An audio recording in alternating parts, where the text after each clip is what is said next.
Videos. Animal. Animal by J. DeShane. Creepypasta. My uncle used to take me fishing. At least, that's what he would tell my mother. And the first few times, he wasn't even lying.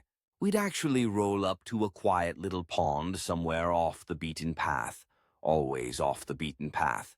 He put a rod in my hands and watched me struggle with it for a bit before coming up behind me and gently guiding my arms. "There you go," he said in his easy drawl. "That's the way to do it." Many times he would guide my form. As our fishing trips went on, his hands gradually found their way from my arms to other places. Before long, there weren't even ponds, only secluded areas in the middle of the woods, miles from any road or campsite. In these places, we'd make a day of it. I didn't like it, but I knew my options. "I'll tell your mama you wanted it," he said. I believed him. I didn't stop to realize that this would incriminate him too. All I could see was my own shame and the surest way to make it worse. Once, on a cold, gray afternoon at the beginning of fall, he took me deeper into the woods than usual. The chill in the air didn't faze him. "It'll be invigorating," he said. "The breeze against our skin. Besides, we'll keep each other warm." He chuckled lowly and brushed a rough knuckle against my chin. My heart sank. Twigs and pebbles scraped against my bare back as our fishing trip began in earnest. I broke away from a sloppy, beer-soaked kiss for a bit of air, but what filled my lungs wasn't much better.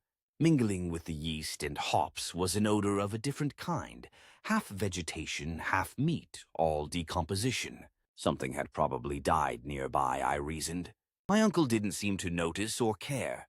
If I hadn't turned my head to the left at that moment, I might not have seen it. Two eyes, small, back, and squinted, peered out from the brush. For a moment I just stared at them, blinking, unsure of what I was seeing. All was still. What the hell am I looking at, I wondered. A trick of the light? No.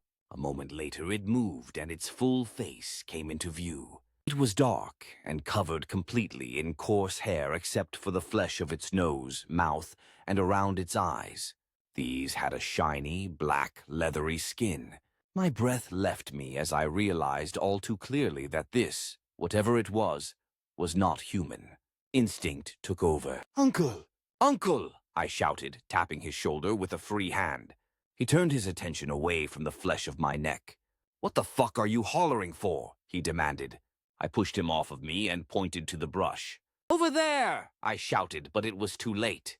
The thing had disappeared. The only evidence that it had been there was a gentle shake of leaves as they slotted back into place. "What?" he asked. "What in hell are you pointing at?" Good question, I realized. What in actual hell was I pointing at? "Some kind of animal," I stuttered. "You dumb bitch," my uncle savagely replied. "There ain't no animal over there." He turned sharply to face me. "Are you fucking with me?" My fear over what I had seen was gone in an instant, replaced with something sharper and more immediate. "No, I just—" "You just what?" he spat. "You thought you could get out of it? Thought you could put one over on me?" The back of his hand smashed against my jaw. My head hit the ground. The stars in my eyes barely had time to fade before he grabbed my face and forced me to look at him. His cheeks flamed and his eyes bulged with rage. "This is what happens when you fuck with me," he said.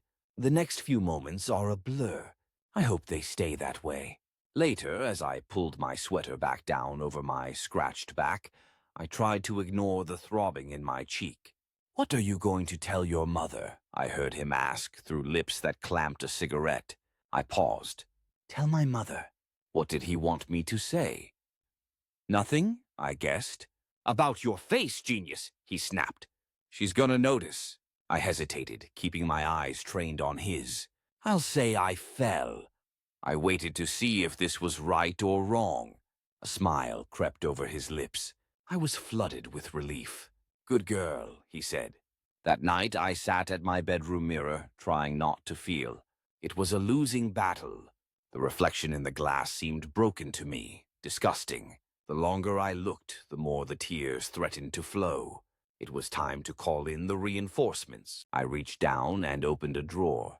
The gleam of the razor met me, and I nearly began to salivate at the thought of the numb relief that was so close at hand.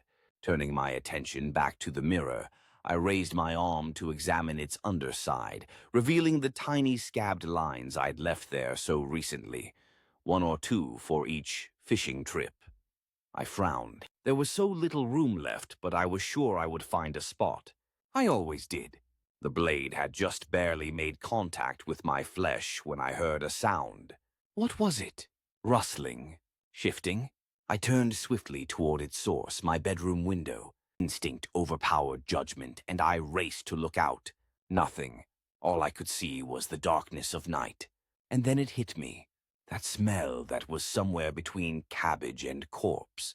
The same one I noticed before. It was there on the wind, hanging all around me. The memory of those black eyes came flooding back. My breath came out in heavy pants, my muscles locked in terror. My eyes darted around in the darkness, looking for any sign of movement or the glint of moonlight off of any shape that shouldn't be there. There was nothing.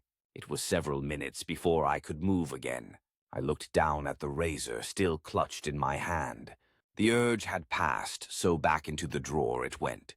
After that, there was nothing left to do but turn out the lights, climb underneath the covers, and pass out until morning. The next weekend, my uncle came calling again, and I braced myself for another fishing trip. It was another cold, gray day. This comforted me. It seemed to promise that winter was on its way, and maybe the colder months would put a stop to our outings. I could hope, at least. We landed at a secluded spot at the base of a cliff. "This is the place," my uncle said. "It's nice. Quiet. No one around to bug us." I shivered. Whether it was from the cold or the sentiment, I couldn't tell. Then the words came up from somewhere within me. I didn't know from where. I hadn't planned to say them, but they were out before I knew it. "I don't want to." My uncle abruptly stopped undoing the buttons on his shirt. He narrowed his eyes at me. "What did you say?" I swallowed. No turning back now. I said I don't want to. Twigs snapped under his feet as he inched toward me. His voice was low and even. "What do you mean you don't want to?" Instinctively, I moved backward. "I don't like this," I said as my body began to shake. "It's wrong."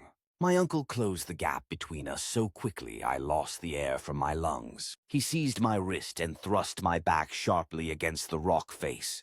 I could feel his sandpaper skin scrape against mine. His sour breath assaulted my nostrils.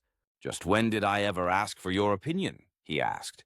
"Stop it," I begged meekly. "You're hurting me." He laughed. "You have no idea how much you're gonna hurt." As he pressed his lips violently to mine, there was a change in the air. I don't know which I noticed first.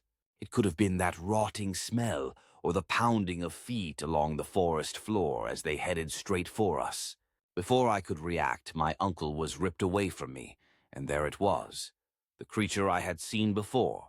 It couldn't have been less than 8 feet tall and covered in hair from head to toe. Even so, I could see the rippling muscle that bulged beneath its fur. It grunted ferociously as it gripped my uncle's neck and hoisted him into the air. For all the blurry moments I spent in those woods, I will never forget what happened next. The creature slammed my uncle to the ground with a bestial roar. My uncle screamed and flailed, looking more like a rag doll than a man.